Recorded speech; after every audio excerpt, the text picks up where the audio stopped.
Hello and welcome to this new video lesson. Today's lesson is on habits.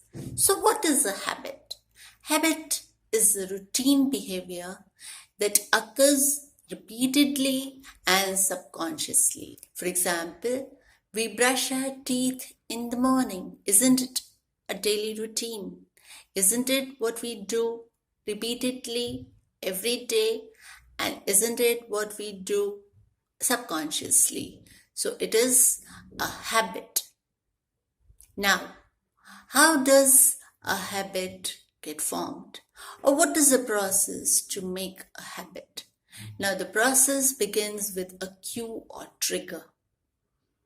A trigger to act, and it ends with a reward. Let me explain this with an example.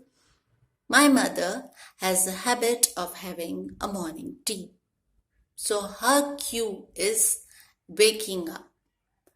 Her behavior is to make herself a fresh cup of tea in the morning. And her reward is to be able to face the world actively.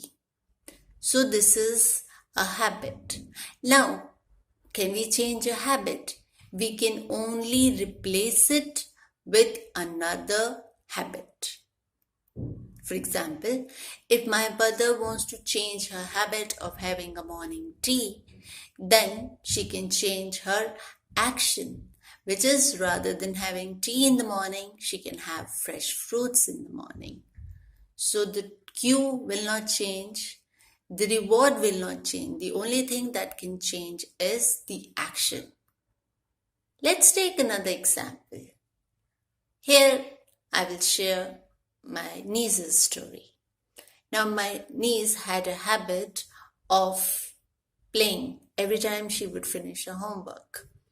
So, for her, the cue was, or the trigger was, finishing her homework.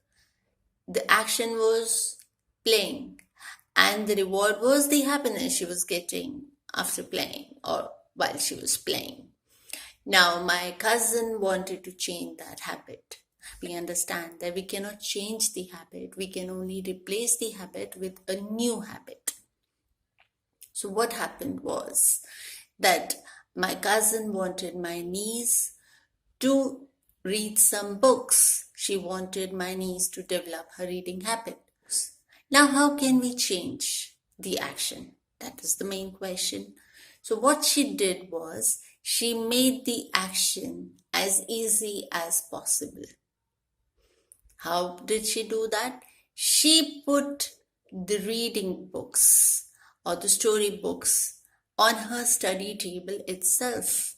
So when the story books were within the arm's range of my niece, she got encouraged to read them. And then she got the reward. And the reward was either she would get her favorite cake or a favorite cookie or chocolate, something that she would not get in a normal routine. So this is how we can change our habit, or we can remove our bad habit with a good habit. Now, do you often scroll social media? Do you have a habit of scrolling social media and you feel that this is not good? Then why not change it? Now, how can you change that habit? Now, there are two things. Either we make the action as easy as possible for the new habit to get formed. And the old habit, the old action has to be made as difficult as possible. So how can we do that? We can place the phone far away from us. Now, I don't think we are going to get up every few seconds and we'll go and check our phone.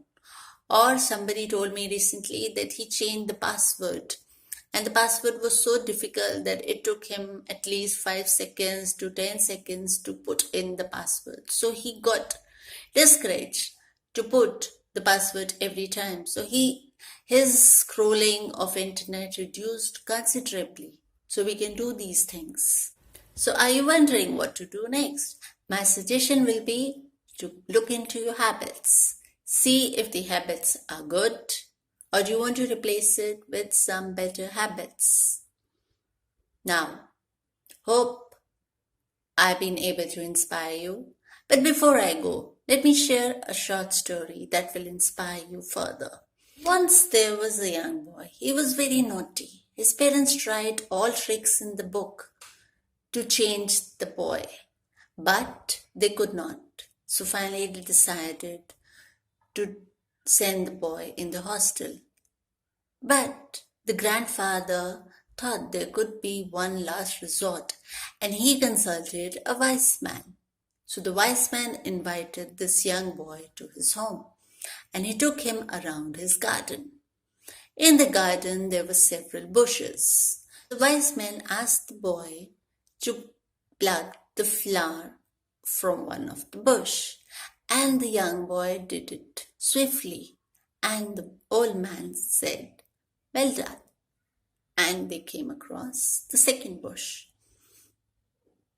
For the second bush, the wise man told the boy to pluck few bushes, and again the young boy did it, and the wise man said, "Well done," and they proceeded to the third bush.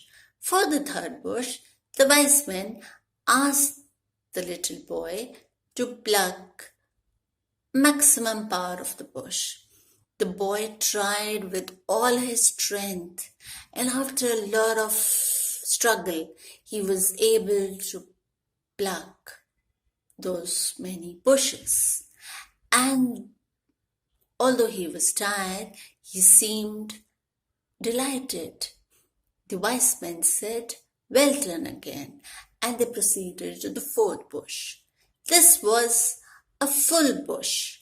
So now the wise man told the young boy, "I want you to pluck the entire bush." The boy tried once, the boy tried twice, thrice with all his strength, but he could not pluck the entire bush. He said, "Sorry, sir, but I can't do it." The wise man said, "No problem. Do you know what? This bush is like our habits. If they are allowed to take roots, then it's very hard to break those habits." And the young boy understood the message. From that day onwards, he tried to work on his bad habits, and he became a good boy. And the parents, grandparents, everybody was happy. So hope this lesson has inspired you to look into your habits, to work on your habits. So if you have any further questions, you can always contact me. You can contact me here on the YouTube channel. You can contact me through my Facebook page and my Instagram page. I'll attach the link in the description box. And yes, please like my video. Please share my video. Subscribe to my channel. So with this, I end my lesson. Thank you so much for watching. I'll take your leave. Bye.